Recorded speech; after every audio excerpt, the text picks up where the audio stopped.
नमस्कार, दोपहर दमदार देख रहे हैं आप और मैं हूं आपके साथ अवंतिका श्रीवास्तव। आज की बड़ी खबरों को लेकर चर्चा करेंगे, लेकिन इस बीच छत्तीसगढ़ से एक और बड़ी जानकारी। ईडी की बड़ी कार्रवाई यहां पर हुई है। छत्तीसगढ़ में राइस मिल घोटाले को लेकर एक बार फिर से बवाल। 15 से ज्यादा जगहों पर सर्च ऑपरेशन चल रहा है। रायपुर, दुर्ग, कोरबा में सर्च ऑपरेशन लगातार जारी। राजसमंद जिले में लगातार सर्च ऑपरेशन टीम कर रही है। रायपुर, दुर्ग, कोरबा में भी सर्च ऑपरेशन लगातार चल रहा है। सबसे बड़े चावल घोटाले का आरोप लगातार जो चलता आ रहा है, उसी के चलते ईडी की तरफ से एक बार फिर से एक्शन। 2017 से 23 तक 125 करोड़ के घोटाले का आरोप लगाए। सबसे बड़ा चावल का फर्जीवाड़ा सामने आया। 12,50,000 टन चावल खुले बाजार में बिकने का आरोप है। यही कुछ चीजें जिसे लेकर ईडी की टीम एक बार फिर से छत्तीसगढ़ में कार्रवाई करने के लिए पहुंची है। राइस मिल घोटाला, इसे लेकर राजनीति भी भरपूर होती है इस प्रदेश में। सत्ता पक्ष विपक्ष निशाना साधते हैं एक दूसरे पर। एक बार फिर से ईडी की कार्रवाई को लेकर ये बड़ी जानकारी। छत्तीसगढ़ में कई जगहों पर सर्च ऑपरेशन चल रहे हैं। हमारे सहयोगी शंकर नानंद दिल्ली से हमें जानकारी देंगे इसे लेकर। शंकर, जरा समझाइएगा ईडी की कार्रवाई को लेकर अभी तक क्या कुछ जानकारी?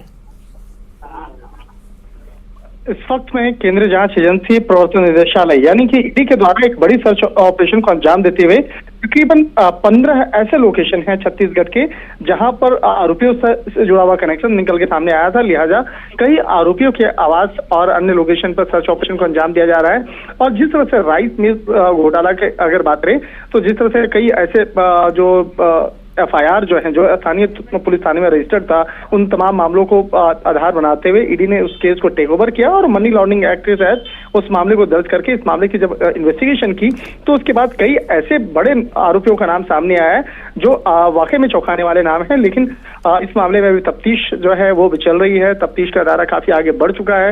लिहाजा उन तमाम नामों का भी फिलहाल भी खुलासा नहीं कर रही है। लेकिन आज जिस तरह से कई आरोपियों के आवास पर सर्च ऑपरेशन को अंजाम दिया गया है, कहा जा सकता है कि इस मामले में कई आरोपियों की मुश्किलें बढ़ सकती हैं। और जिस तरह से कि 125 करोड़ से ज्यादा का ये घोटाला अभी फिलहाल शुरुआती दौर में सामने आया है। और कहा जाता है कि जिस तरह से तमाम जो इस मामले में जो संदिग्ध तौर पे लेन देन हुए, तमाम आरोपियों की जो भूमिका निकल के आई और जिस तरह से सरकारी फंड को एक नुकसान पहुंचाया गया, सरकारी संपत्ति को नुकसान पहुंचाया गया और जिस तरह से इस मामले में कहा जा सकता है कि भ्रष्टाचार का जो एक ग्राफ है उसमें कई सरकारी अधिकारियों और नेताओं की जो भूमिका निकल के सामने आई थी। तो इस मामले में विस्तार से खंगाला जा रहा है कि किस तरह से यहाँ पर एक संगठित तौर पर एक सोची समझी साजिश के तहत इस मनी लॉन्ड्रिंग के मामलों को अंजाम दिया गया है। तो कहा जा सकता है कि इस मामले में जल्द ही जांच एजेंसी के द्वारा कुछ बड़े आरोपियों को गिरफ्तार भी किया जा सकता है। लेकिन गिरफ्तारी से पहले उन तमाम सबूतों को इकट्ठा करना बेहद जरूरी होता है। उसी के लिए आज तकरीबन 15 लोकेशन पर सर्च ऑपरेशन को अंजाम दिया जा रहा है। चलिए, देखना होगा आगे शंकर क्या कुछ निकलकर सामने आता है। बहुत शुक्रिया आपका फिलहाल जानकारी के लिए। और इधर मुख्यमंत्री शिवराज सिंह चौहान ने इंडी गठबंधन को लेकर सवाल उठाए हैं। सोशल मीडिया पर एक्स पर उन्होंने लिखा है कि इंडी गठबंधन अजीब गठबंधन है। दिल्ली में दोस्ती और राज्यों में कुश्ती होती है। जिस दिन इंडी गठबंधन बना था हमने कह दिया था कि ये बेमेल गठबंधन है, घमंडिया गठबंधन है। इसमें ना लोगों के विचार एक हैं, ना दिल एक हैं। केवल मोदी जी की लोकप्रियता से घबराकर ये बेमेल गठबंधन बना दिया गया, जो बनने से पहले ही टूट रहा है। इंडी गठबंधन ने मध्य प्रदेश में रैली तय की थी, जो कि कमलनाथ जी ने कैंसिल करवा दी। ये इंडी गठबंधन को लेकर मुख्यमंत्री शिवराज सिंह चौहान की राय, जो कि सोशल मीडिया प्लेटफॉर्म एक्स के जरिए उन्होंने शेयर की है। तो चुनावी साल और आरोप प्रत्यारोप के दौर, इस बीच एक दूसरे के ऊपर निशाना साधने से भी नेता चूक नहीं रहे हैं। महारैली का भी जिक्र उन्होंने किया। इससे पहले ऐलान हुआ था कि मध्य प्रदेश में रैली निकालेंगे, लेकिन कमलनाथ जी ने वो भी कैंसिल करवा दी है। प्रधानमंत्री की लोकप्रियता से डरते हुए एक बेमेल जोड़ इस गठबंधन को करार दे रहे हैं मुख्यमंत्री शिवराज सिंह चौहान। तो स्पष्ट कर रहे हैं अपने ट्वीट में कि इस गठबंधन में लोगों के विचार एक नहीं है, दिल एक नहीं है। केवल एक बेमेल जोड़ के तौर पर इस गठबंधन को देख सकते हैं।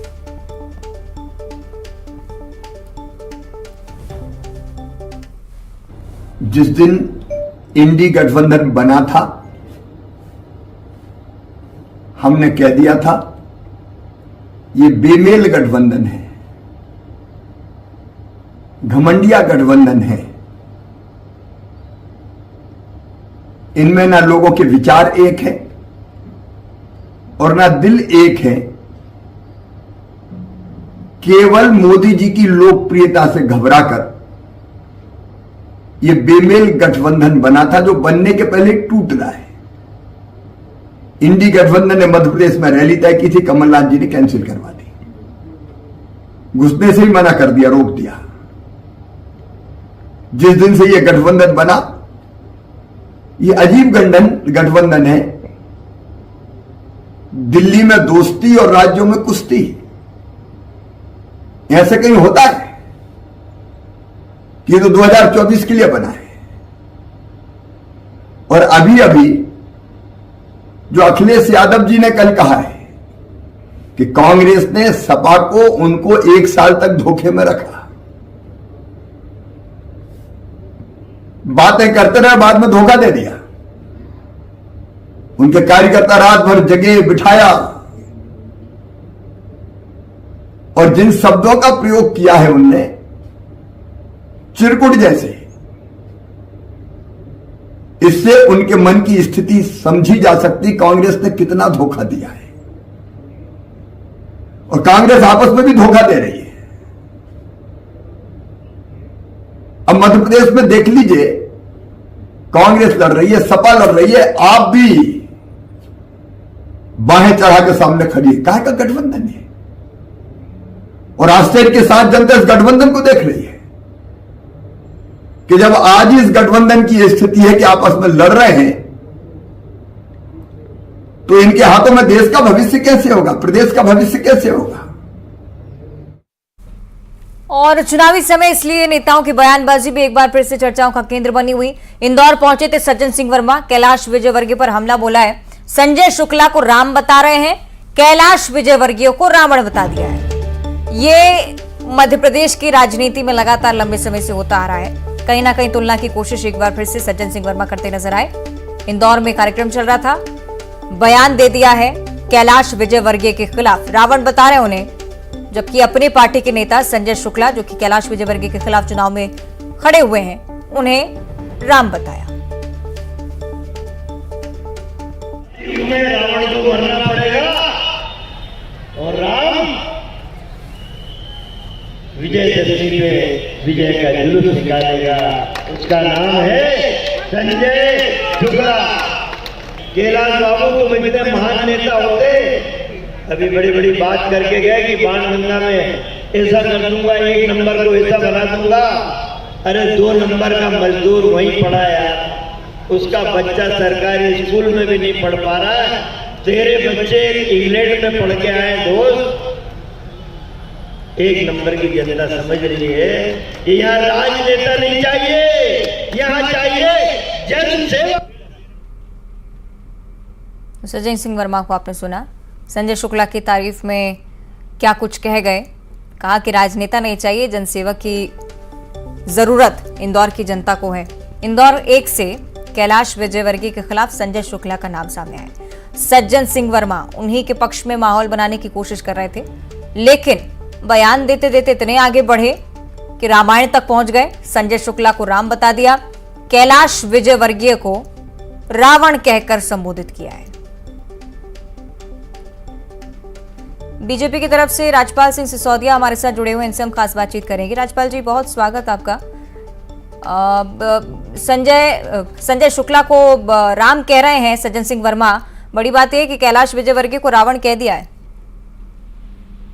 देखिए, जो जिसको अपना आदर्श मानता है ना, वो वही उसमें हर व्यक्ति में दिखते हैं। जैसे हम भारतीय जनता पार्टी के हमारे मुख्यमंत्री शिवराज सिंह चौहान जी मध्य प्रदेश की जनता को भगवान मानते हैं और स्वयं को पुजारी मानते हैं, तो हमें हर नर में नारायण दिखते हैं। ऐसे ही कांग्रेस के लोग अपना आदर्श रावण को मानते हैं, तो इसलिए उनको हर व्यक्ति में रावण दिखता है। तो ये तो जैसी नजर है ऐसे नजारे दिखते हैं, जैसी दृष्टि रहती है ऐसी सृष्टि दिखती है। वास्तविक में तो ये सज्जन सिंह वर्मा वही व्यक्ति है जो जिसने हमेशा सनातन का मजाक उड़ाया है, जिसने हमेशा मध्य प्रदेश में होने वाली कथा भागवतों के पांडालों को शॉपिंग मॉल, धर्म के शॉपिंग मॉल ऐसा कह के उनका अपमान करने का काम किया है। सज्जन वर्मा मतलब मुंह से इस प्रकार की बात बोलना जो सनातनियों के विरुद्ध जाए, जो धर्म प्रेमी लोगों के खिलाफ जाए, जो धर्म आचरण करने वाले लोगों को राक्षसों से तुलना करने का काम करने वाले सज्जन वर्मा नाम के ही सज्जन हैं, बाकी उनमें सज्जनता कहीं किसी प्रकार की कोई देखने को नहीं मिलती है, वो सिर्फ नाम के सज्जन हैं। ठीक है, चर्चा हम जारी रखेंगे। राज्यपाल जी जुड़े रहेगा हमारे साथ, कांग्रेस प्रवक्ता अवनीश बुंदेला जी भी जुड़ गए हैं। अवनीश जी आप भी बने रहेगा। इस बीच एक बयान हम सुना देते हैं दर्शकों को। कांग्रेस प्रत्याशी संजय शुक्ला जी का ये बयान है। लड़ाई जनता के बेटे और बदमाश के बीच की है। वो भी कह रहे हैं, खुले मंच से कह दिया है कि जितने भी गुंडे बदमाश लेकर आओ, चुनाव नहीं जीत पाओगे। सुनिए। बदमाश है और बलात्कारी है, ये मेरा छोटा भाई है, ऐसे लोग प्रचार कर रहे हैं। जो गुंडे बदमाश है और बलात्कारी हैं, ऐसे लोगों को प्रचार किया जा रहा है। मैं चाहता हूं उनका बदला वापस लेना है, हम सब मिलकर लें, बस यही निवेदन करना चाहता हूं। बाकी बातें तो सबने बता दी है। और एक चीज बोलना चाहता हूं, मैंने जो वादा किया मैं 600 बोरिंग कराऊंगा, मैंने 600 बोरिंग कराया। मैं तो सिर्फ एक ही निवेदन करना चाहूंगा, क्योंकि ये लड़ाई एक बेटे की है और एक नेता की है। ये लड़ाई एक गुंडे बदमाशों की है और बेटे की है। क्योंकि आपने देखा हो, एक तरफ चंदे की है और एक घर से लगाता हूं। क्योंकि मैंने 5 साल हमेशा सेवा करी है और सेवा करके दिखाया है। अब उन घमंडी लोगों को भगाना है जो कह रहे हैं, जिसको कैलाश से कैलाश जी बनाने वाले, उन जनता का अपमान कर रहा है कि मैं बहुत बड़ा नेता हो गया, मैं वोट मांगने नहीं जाऊंगा गली गली, उसको 2 नंबर में, उनको 2 नंबर में भेजना है। मैं इसीलिए निवेदन करना चाहता हूं, क्योंकि आपने देखा होगा वो क्या बोल रहे हैं कि मैं 1 लाख वोट से जीतूंगा। अब बोलते हैं सज्जन सिंह वर्मा एक तरफ रावण कह रहे थे और दूसरी तरफ संजय शुक्ला का बयान भी आपने सुना। अवनीश बुंदेला जी का हम रुख कर लेते हैं। बहुत स्वागत है आपका न्यूज़ 18 पर अवनीश जी। इतने ही सज्जन हैं अगर सज्जन सिंह वर्मा, तो क्यों रावण कहना पड़ रहा है? वो भी सार्वजनिक मंच से अगर आप इस तरह का बयान देते हैं तो कहीं ना कहीं मुश्किल होती है। देखिए, आप एक बात समझें, बात सज्जन सिंह वर्मा के बयान की नहीं। भारतीय जनता पार्टी जिस तरह से दुष्प्रचार फैला रही है, खुद ही कैलाश विजयवर्गीय, बात तो हकीकत है, गुंडागर्दी करती। आपको याद हो, कुछ साल पहले खुले तौर पे इतने एक डिबेट के दौरान एक पत्रकार से पूछा था कि क्या औकात है तेरी, पूछा था। अभी कुछ दिन पहले ही इंदौर में कह रहे थे कि मैं इंदौर शहर में आग लगा देता। तो ये कैलाश विजयवर्गीय जी का एक चरित्र है। कैलाश जी इस तरह के सदैव इस तरह का चरित्र करते हैं, इस तरह का वार्तालाप करते हैं, दुष्प्रचार करते हैं, अपशब्दों का इस्तेमाल करते हैं। और जहां तक कैलाश जी और सज्जन सिंह जी की बात है, तो सबको मालूम है कि कॉलेज के सहपाठी रहे हैं वो, और अक्सर उनमें इस तरह का वार्तालाप देखने को मिलता है। लेकिन हाँ, ये जरूर है कि विधानसभा अध्यक्ष जब हुआ करते थे रामेश्वर शर्मा, तो उन्होंने सारे कांग्रेसी को, मतलब मुझे भी, अवनीश सिंह बुंदेला को भी रावण का वंशज बोला था, रावण की संतान ने बोला था। तो ये सबसे बड़ी बात है, भारतीय जनता पार्टी का खुद मूल चरित्र को खुद भूल जाते हैं कि खुद प्रचार फैला। ठीक है, जितने भी गुंडे बदमाश मध्य प्रदेश में हैं वो राजपाल सिंह जी आपकी पार्टी के हैं। जवाब, कई बार ये इस तरह का आचरण किया, गुंडे बदमाश में जैसी छवि है उनकी। ठीक है, जो व्यक्ति बोले कि मैं आग लगा दूंगा, तेरी औकात क्या, गुंडा बदमाश नहीं है तो क्या है फिर वो? राजपाल जी जवाब। राजपाल जी मेरी आवाज पहुंची आप तक? मैं वही कह रहा हूँ, जो जैसा होता है उसे वैसा दिखता है। इनका मूल चरित्र जो है वो चरित्र इनको सब में दिख रहा है। अब ये श्रीमान सज्जन वर्मा जी जो है सोनकर विधानसभा में घेर गए हैं। वहां पर हमारा युवा साथी राजेश सोनकर, डॉक्टर राजेश सोनकर इंदौर से पहुंचा है और उन्होंने गांव-गांव में जिस प्रकार से भारतीय जनता पार्टी के पक्ष में वातावरण तैयार करा है, अब इनका मानसिक संतुलन बिगड़ गया। इनको लग रहा है कि अब इनकी सोनकर से सीट से हार सुनिश्चित हो गई है, तो ये खींच इस रूप में निकाल रहे हैं हारने की। ये वही सज्जन वर्मा है जिन्होंने जिन्ना के निर्णय को सही बताया था और भारत के विभाजन को सही बताया था। जो भारत के विभाजन की बात करते हैं, जो कांग्रेस फूट डालने की बात करती है, जो सत्ता में आती है तो लूट करने की बात करती है, विपक्ष में रहती है तो झूठ बोलने का काम करती है, उस कांग्रेस के नुमाइंदे सज्जन सिंह वर्मा से और उम्मीद भी मध्य प्रदेश की जनता क्या कर सकती है? वो भारतीय जनता पार्टी के सौम्य, सरल और अच्छे कार्यकर्ताओं। ठीक है, ये अलग मुद्दा, लेकिन भाषा की कीर्ति मर्यादा को लेकर अक्सर ही हम बयान देते आए हैं, इससे लेकर मुद्दे भी उठते रहे। हालांकि देखना होगा जनता इसे किस तरह से देखती है। बहुत शुक्रिया आपका राजपाल जी जुड़ने के लिए। अवनीश जी आपका भी बहुत बहुत शुक्रिया चर्चा में शामिल होने के लिए। तो संजय शुक्ला का भी बयान आपने सुना। आगे बढ़ते हुए भोपाल दक्षिण पश्चिम की बात कर लेते। प्रत्याशी घोषित होने के बाद कांग्रेस नेता और मौजूदा विधायक पीसी शर्मा ने एक बयान दिया है। कहा है कि पार्टी में सब एक हैं, कमलनाथ, दिग्विजय सिंह, सुरेश पचौरी और पूरे कांग्रेस पार्टी के नेतृत्व में सभी लोग एकजुट हैं। हम सब मिलकर चुनाव लड़ रहे हैं। कांग्रेस में कहीं भी विरोध नहीं है।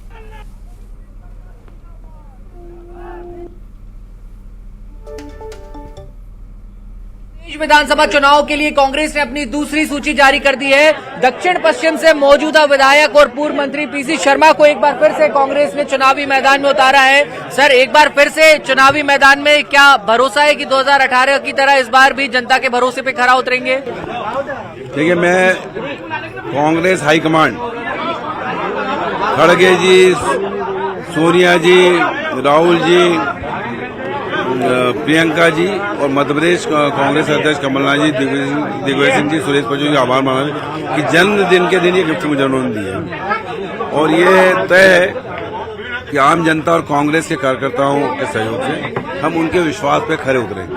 सर, बीजेपी अभी तक क्यों टिकट घोषित नहीं कर पाई है दक्षिण पश्चिम? बाकी सीटें तो हो गई भोपाल की। हमने मान लिया कैंडिडेट बीजेपी का, और वो कैंडिडेट है महंगाई, बेरोजगारी, भ्रष्टाचार, महिलाओं पे अत्याचार, आदिवासियों पर अत्याचार, ओबीसी और ईडब्ल्यूएस को नेगलेक्ट किया, कर्मचारियों को नेगलेक्ट किया, किसानों को, ये सब कैंडिडेट है बीजेपी। पूरी कांग्रेस सर एकजुट होकर चुनाव लड़ रही है, जितने भी सारे दावेदार थे। निश्चित तौर पर कांग्रेस एकजुट होकर ही लड़ेगी।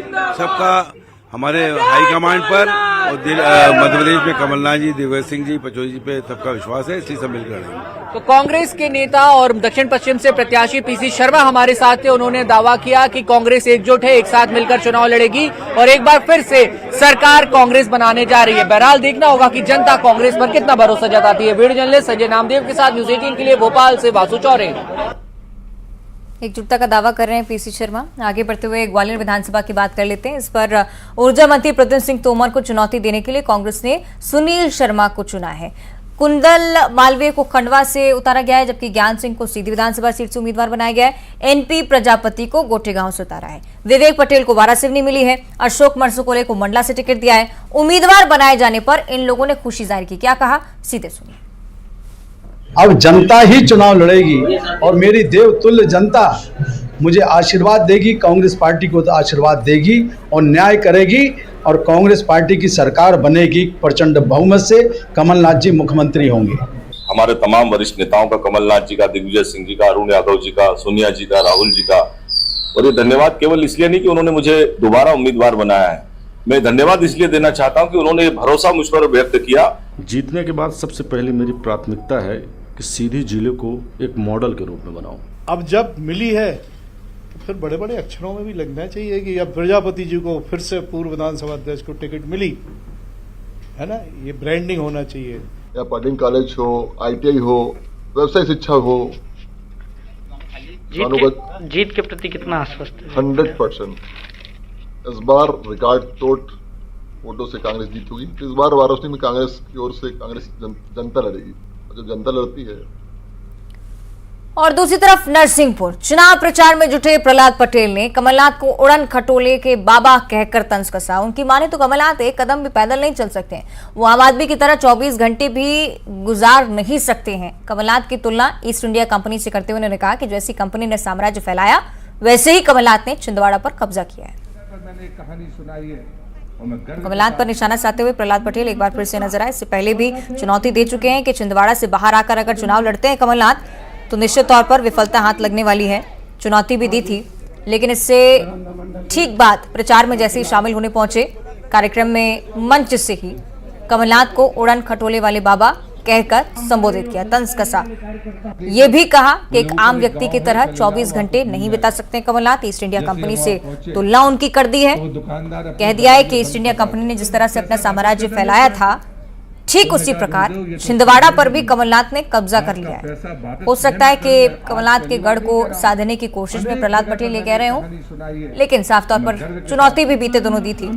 इससे जोड़कर भी इसे देखा जा सकता है। कहा था कि सिर्फ छिंदवाड़ा में ही जीत सकते हैं। अगर वहां से बाहर निकलकर किसी और सीट से चुनाव लड़ते कमलनाथ तो निश्चित तौर पर हार का सामना करना पड़ता। प्रहलाद पटेल की तरफ से बड़ी बात।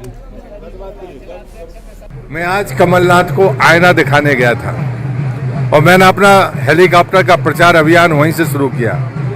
रात आदिवासी बंधुओं के साथ काटी, उनके साथ सोया, उन्हीं के बीच खाया, और हमने ये तय कर दिया कि हम जमीन पे भी सो सकते हैं, पैदल भी चल सकते हैं, मोटरसाइकिल पे भी चल सकते हैं और उड़न खटोले पे भी चल सकते हैं। लेकिन उड़न खटोले वाला बाबा 1 किलोमीटर पैदल नहीं चल सकता, 24 घंटे आम आदमी की तरह गुजार नहीं सकता, उसको कौन नेता मानेगा। मैंने वहां कहा कि जैसे ईस्ट इंडिया कंपनी कलकत्ता के माध्यम से आई थी और उसने साम्राज्य स्थापित किया था, ऐसे ही छिंदवाड़ा पर कब्जा करने। और इसी के साथ बुलेटिन में फिलहाल इतना ही। देखते रहिए न्यूज़ 18।